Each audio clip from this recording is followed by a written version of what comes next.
आज हम हमारा जो पहले प्रेजेंट सिंपल टेंस हम पढ़ चुके हैं, उसके बाद next topic present continuous tense के ऊपर हम बात करेंगे। मैं हूं आपका अध्यापक Naresh Kumar. Central academy school की आपकी ऑनलाइन क्लासेस में हार्दिक स्वागत है एक बार फिर से। हमने पिछली जो हमारा वीडियो था उसके अंदर हमने पढ़ा था प्रेजेंट सिंपल टेंस। आज हमारा नेक्स्ट जो टेंस है वो है प्रेजेंट कंटिन्यूअस टेंस। सबसे पहले हमने इसके बारे में ये देखेंगे कि प्रेजेंट कंटिन्यूअस कहते किसे हैं। तो वर्तमान में जितनी भी प्रेजेंट यानी वर्तमान, कंटिन्यूअस यानी लगातार, तो वर्तमान में जो भी क्रिया लगातार जारी रहने का बोध करवाती है, कोई भी क्रिया जो लगातार जारी रहने का बोध करवाती है, हम हमेशा उसे प्रेजेंट कंटिन्यूअस टेंस के अंतर्गत लाते हैं। जनरली ऐसे वाक्यों में देखा जाता है, हिंदी वाक्यों के अंदर वाक्य पहचान के रूप में कि रहा है, रही है, रहे हैं, रहा हूँ आदि शब्द आते हैं। इसके अलावा भी जैसे मैं खड़ा हूँ, वह बैठी है, ऐसे वाक्यों में भी हम प्रेजेंट कंटिन्यूअस टेंस का ही प्रयोग लेते हैं, क्योंकि ऐसे वाक्यों के अंदर भी हमेशा वाक्य के लगातार जारी रहने का बोध होता है। इसलिए ऐसे वाक्यों का जो ट्रांसलेशन है वो भी प्रेजेंट कंटिन्यूअस टेंस के अकॉर्डिंग किया जाता है। अब हम बात करते हैं कि इंग्लिश वाक्यों को देख करके कैसे पहचाने हैं कि ये वाक्य है वह प्रेजेंट कंटिन्यूअस टेंस का ही है। तो वाक्य पहचान के रूप में टाइम एडवर्ब के रूप में एट दिस टाइम या एट दिस मोमेंट, या तो एट दिस टाइम या एट दिस मोमेंट, या एट प्रेजेंट या इन द प्रेजेंट टाइम, या नाउ या टुडे या स्टिल या दिस डे या नाउ अ डेज या दीज डेज आदि शब्द हमें दिए गए होते हैं। इन शब्दों को देख करके, इन टाइम एडवर्ब को देख करके हम ये पहचान सकते हैं कि वाक्य कौन से टेंस का है, प्रेजेंट कंटिन्यूअस टेंस का वाक्य है। अब हम बात करते हैं इसकी हेल्पिंग वर्ब की। हेल्पिंग वर्ब इसकी 3 होती हैं। सबसे पहली जो हेल्पिंग वर्ब है वो है इज, जिसका यूज लिया जाता है सिंगुलर सब्जेक्ट के साथ, जैसे कि ही है, शी है, इट है, या एनी नेम यानी किसी भी व्यक्ति का नाम दे दिया जाए। ऐसे सभी सिंगुलर यानी एक वचनकर्ताओं के साथ हम यूज लेते हैं इसका। इसके बाद में दूसरी हेल्पिंग वर्ब है एम। एम का यूज केवल आई के साथ किया जाता है। आई सब्जेक्ट होने पर हमेशा हम हेल्पिंग वर्ब के रूप में किसका यूज लेंगे, एम का यूज लेंगे। इसके बाद हमारी तीसरी हेल्पिंग वर्ब है आर। आर का यूज लिया जाता है किसके साथ, वी के साथ, यू के साथ, दे के साथ, या इसके अलावा भी अगर सेंटेंस में कोई प्लूरल यानी कि बहुवचन करता आता है तो हम उसके साथ किसका यूज लेंगे, हेल्पिंग वर्ब के रूप में आर का यूज लेंगे। ये है हमारी हेल्पिंग वर्ब। अब हम इसके बाद में बात करते हैं वाक्य रचना की। तो वाक्य रचना के अंदर हमारा सबसे पहला जो सेंटेंस आता है वो आता है affirmative sentence. Affirmative sentence, affirmative sentence यानी कि साधारण वाक्य। साधारण वाक्यों की यदि वाक्य रचना देखेंगे प्रेजेंट कंटिन्यूअस के अकॉर्डिंग, तो सबसे पहले ऐसे वाक्यों के अंदर आता है सब्जेक्ट यानी कि कर्ता। इसके बाद आ जाती है हेल्पिंग वर्ब यानी कि इज, एम, आर में से कोई एक। फिर इसके बाद में आ जाती है मेन वर्ब की फर्स्ट फॉर्म। इसके साथ क्योंकि वाक्य कंटिन्यूज रहता है, इसमें लगातार जारी रहने का बोध करवाता है, तो इसीलिए इसमें हम ing का प्रयोग करते हैं मेन वर्ब की फर्स्ट फॉर्म के साथ। इसके बाद में हमेशा लिखते हैं ऑब्जेक्ट अगर दिया गया है तो, और इनके अलावा भी अगर कुछ ट्रांसलेट करना बच गया हो तो हम उसे अदर वर्ड मान करके सबसे लास्ट में लिख देते हैं और फुल स्टॉप। ये होती है एक अफर्मेटिव सेंटेंस की वाक्य रचना। हम कुछ एग्जाम्पल से देख लेते हैं कि किस तरह से ऐसे एग्जाम्पल्स को यूज़ लेते हैं। अब मैं आपको इस तरीके से डायरेक्ट एग्जाम्पल इस तरीके से बताऊंगा कि जैसे परीक्षा में आते हैं, एग्ज़ाम में आते हैं, चाहे वो किसी भी लेवल की एग्ज़ाम हो, चाहे वो किसी कंपटीशन लेवल की हो और चाहे किसी 10th या 11th या 9th लेवल की हो, किसी भी लेवल की एग्ज़ाम हो, यदि उसमें टेंस का टॉपिक आता है तो किस तरह से उसमें फिल किया जाता है, भरा जाता है रिक्त स्थानों को। तो देखिए, सबसे पहले हम एक एग्जाम्पल से समझते हैं। जैसे कि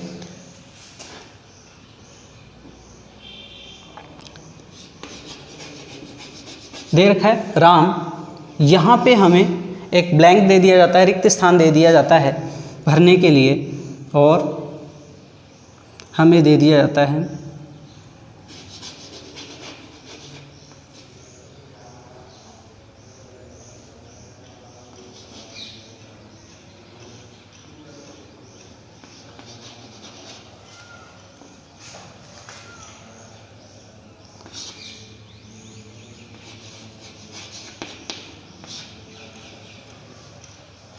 जैसे कि हम इस एग्जाम्पल से देख सकते हैं। राम रिक्त स्थान देयर नाउ, और भरने के लिए हमें दे रखा है सिट। अब हमें सबसे पहले तो ये आइडेंटिफाई करना है कि ये वाक्य कौन से सेंटेंस का है। तो हम किसी भी वाक्य को कैसे आइडेंटिफाई कर सकते हैं कि ये वाक्य इस टेंस का है? उसकी टाइम एडवर्ब को देख करके, यानी कि उसकी अंग्रेजी इंग्लिश वाक्य पहचान को देख करके। वाक्य पहचान में देखिए आपको यहाँ पर दे रखा है टाइम एडवर्ब के रूप में नाउ। अभी हमने देखा था कि नाउ जो टाइम एडवर्ब होती है वो कौन से टेंस को इंडिकेट करती है? प्रेजेंट कंटिन्यूअस टेंस को। तो जैसे ही हमने इस टाइम एडवर्ब को देखा, एक बात निश्चित हो गई, कंफर्म हो गई कि हमारा ये जो वाक्य है वो कौन से टेंस का है? प्रेजेंट कंटिन्यूअस टेंस का है। तो क्योंकि ये वाक्य प्रेजेंट कंटिन्यूअस टेंस का है तो हमें इसमें क्या भरना है? Helping verb plus main verb की फर्स्ट फॉर्म प्लस ing। ये हमें इसी खाली स्थान में, रिक्त स्थान में फिल करना है, भरना है। तो सबसे पहले हम देखेंगे सब्जेक्ट। सब्जेक्ट यहाँ पे राम दे रखा है। राम सब्जेक्ट सिंगुलर है या प्लूरल? बिल्कुल सिंगुलर सब्जेक्ट है। तो सिंगुलर सब्जेक्ट है तो इसके अकॉर्डिंग हेल्पिंग वर्ब हमारी क्या आ जाएगी? इज आ जाएगी। जैसे ही हेल्पिंग वर्ब इज आई, हम बढ़ते हैं मेन वर्ब पर। तो मेन वर्ब की इसमें कौन सी फॉर्म आएगी? जो कि हमेशा ही ब्रैकेट में दी गई होती है। ब्रैकेट में हमेशा मेन वर्ब की फर्स्ट फॉर्म दी गई होती है, ये बात ध्यान रखना। तो जैसे ही मेन वर्ब की फर्स्ट फॉर्म हमने इसमें फिल करी है, भरी है, वैसे ही इसके साथ क्या जुड़ जाएगा? ing। तो यहाँ पे क्योंकि इस मीनिंग का last letter single vowel plus single consonant है तो कॉन्सोनेंट की संख्या डबल हो जाएगी और इसके साथ बन जाएगा SITTING। याद रखना, अगर किसी भी मीनिंग का last letter single vowel plus single consonant है तो हमेशा जो कॉन्सोनेंट होता है लास्ट कॉन्सोनेंट, उसकी संख्या हमेशा डबल हो जाती है। जैसे इसमें हुई है, सिट का बन गया सिटिंग, इसमें टी की संख्या डबल हो गई। ये है हमारा एक एग्जाम्पल। एक एग्जाम्पल और समझ लेते हैं, जैसे कि दे रिक्त स्थान दिया हुआ है, इसके बाद ए मूवी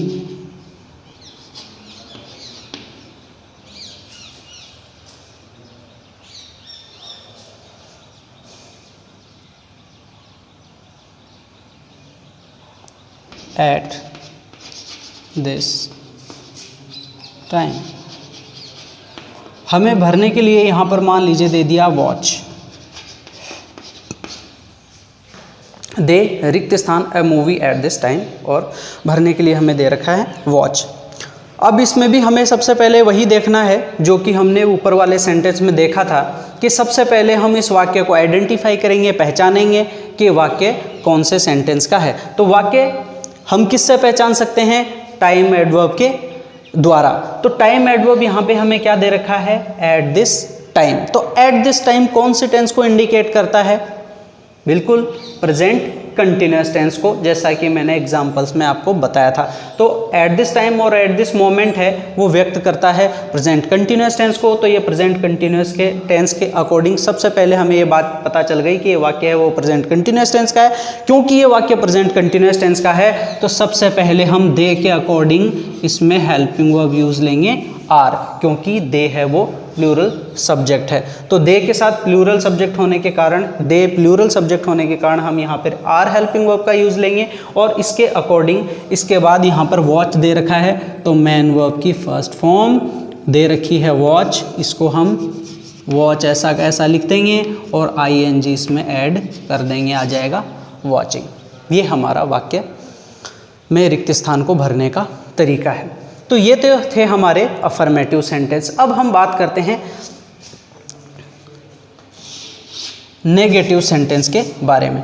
तो अब हम नेगेटिव सेंटेंस के बारे में अगर बात करें तो नेगेटिव सेंटेंस की सबसे पहले देखेंगे वाक्य रचना, सिंटैक्स।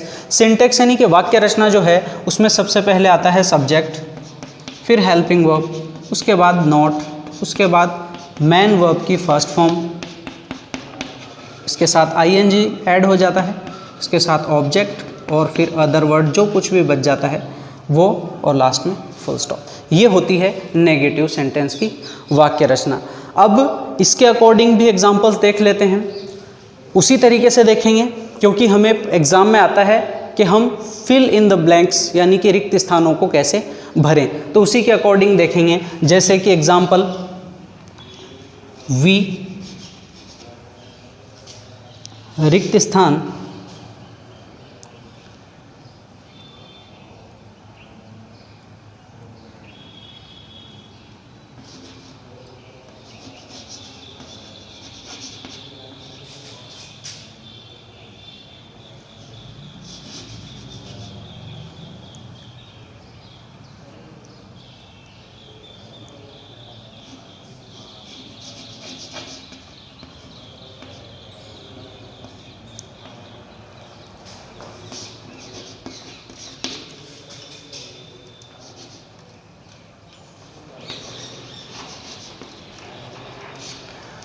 जैसे ये एक एग्जाम्पल है, हमें दिया गया है वी, रिक्त स्थान दे रखा है अबाउट यू, स्टिल और नॉट, टॉक यहाँ पे हमें भरने के लिए दे रखा है। तो सबसे पहले यहाँ पे नॉट दे रखा है, इट मीन्स ये वाक्य हमें कैसे बदलना है, भरना कैसे है, नेगेटिव सेंटेंस के अकॉर्डिंग, क्योंकि जिस वाक्य में नॉट लग जाता है वो हमेशा नेगेटिव सेंटेंस होता है। तो इसके अकॉर्डिंग सबसे पहले हम देखेंगे कि वाक्य में पहचाने कैसे कि वाक्य कौन से टेंस का है। तो पहचानने का तरीका होती है इसकी टाइम एडवर्ब। टाइम एडवर्ब यहाँ पे क्या दे रखा है, स्टिल। तो स्टिल कौन से टेंस को इंडिकेट करता है, मैंने आपको पहले ही बताया था कि ये व्यक्त करता है स्टिल प्रेजेंट कंटिन्यूअस टेंस को। तो क्योंकि ये वाक्य प्रेजेंट कंटिन्यूअस टेंस का हो गया, प्रेजेंट कंटिन्यूअस टेंस का हो गया है, इसका सीधा सीधा अर्थ ये है कि हमें यहाँ पर सबसे पहले तो भरनी है helping verb. Helping verb subject we plural है, तो इसके अनुसार सबसे पहले हम हेल्पिंग वर्ब प्लूरल लगाएंगे यानी आर। और यहाँ पे नॉट दे रखा है तो नॉट यहाँ पर लगा देंगे, नॉट। और फिर यहाँ पर टॉक दे रखा है, सबसे पहले तो टॉक का टॉक लिख देंगे और इसके साथ आईएनजी ऐड कर देंगे, आ जाएगा टॉकिंग। मैं नीचे लिख देता हूँ ताकि आपको स्पष्ट रूप से दिख जाए।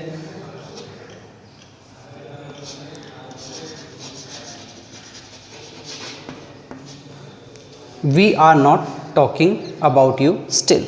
तो ये वाक्य का है नेगेटिव सेंटेंस का एक एग्जाम्पल। तो अब ये आपका नेगेटिव सेंटेंस का एग्जाम्पल था। अब हम बात करते हैं इसके बाद इंट्रोगेटिव सेंटेंस का। इंट्रोगेटिव सेंटेंस की यदि बात करें तो सबसे पहले इंट्रोगेटिव सेंटेंस वे होते हैं जो प्रश्नवाचक यानी जिनमें प्रश्न पूछा जाता है। प्रश्नवाचक वाक्य की वाक्य रचना होती है, उनमें सबसे पहले क्या आता है, WH वर्ड आता है। WH वर्ड कौन से वाक्यों में नहीं आता है, वे हिंदी वाक्य जो क्या से शुरू होते हैं, या इंग्लिश में बात करें तो जो वाक्य हेल्पिंग वर्ब से शुरू होते हैं उनमें कभी भी WH वर्ड नहीं आता है। फिर इसके बाद हेल्पिंग वर्ब लगाएंगे WH वर्ड के बाद, इसके बाद सब्जेक्ट, इसके बाद मेन वर्ब की फर्स्ट फॉर्म, प्लस आ जाएगा ING, प्लस आ जाएगा ऑब्जेक्ट और प्लस आ जाएगा अदर वर्ड जो कुछ भी बच गया हो वो, और इसके बाद में क्वेश्चन मार्क। ये होती है एक इंट्रोगेटिव सेंटेंस की वाक्य रचना। इस वाक्य रचना के अकॉर्डिंग देखेंगे कि क्वेश्चंस कैसे आते हैं एग्जाम में। तो एक एग्जाम्पल देखेंगे, जैसे एक एग्जाम्पल आ गया,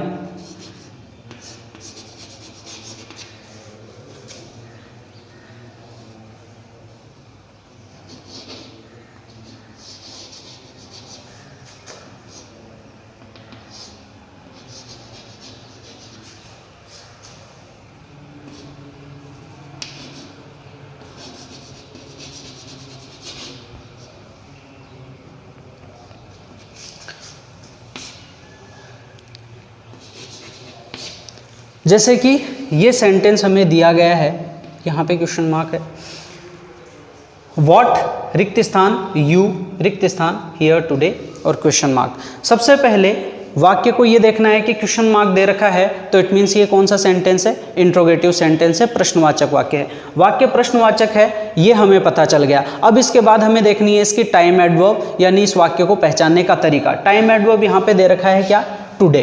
टुडे मैंने आपको पहले ही बताया था कि टुडे व्यक्त करता है प्रेजेंट कंटिन्यूअस टेंस को, प्रेजेंट कंटिन्यूअस टेंस को व्यक्त करता है। तो हम सबसे पहले इसमें क्या लगाएंगे, हेल्पिंग वर्ब लगाएंगे। तो यहाँ पे देखो, यहाँ पे सब्जेक्ट क्या है, हमेशा वर्ब किसके अकॉर्डिंग आती है, सब्जेक्ट के अकॉर्डिंग। सब्जेक्ट यहाँ पे दे रखा है यू, तो यू क्योंकि प्लूरल सब्जेक्ट है तो हम यहाँ पे हेल्पिंग वर्ब के रूप में क्या लगा देंगे, आर लगा देंगे। ये इससे पहले लगेगा, ये विशेष रूप से ध्यान रखना है।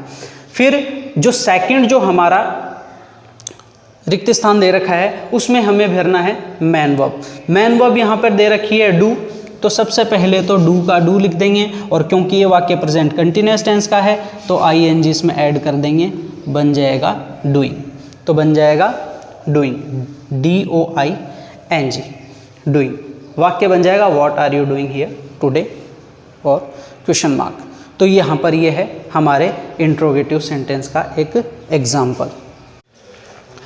हमने अभी तक इंट्रोगेटिव सेंटेंस तक पढ़ लिया था, अब बात करते हैं इंट्रोगेटिव नेगेटिव सेंटेंस की। तो इंट्रोगेटिव नेगेटिव सेंटेंस की जो वाक्य रचना होती है, वाक्य रचना में सबसे पहले आता है WH वर्ड, उसके बाद हेल्पिंग वर्ब, उसके बाद सब्जेक्ट, उसके बाद नॉट, उसके बाद मैन वर्ब की फर्स्ट फॉर्म, उसके बाद ING, ऑब्जेक्ट और अदर, और लास्ट में क्वेश्चन मार्क। ये होती है एक इंट्रोगेटिव नेगेटिव की वाक्य रचना। इसके अकॉर्डिंग है एग्जाम्पल्स देख लेते हैं जो कि एग्जाम में आते हैं। जैसे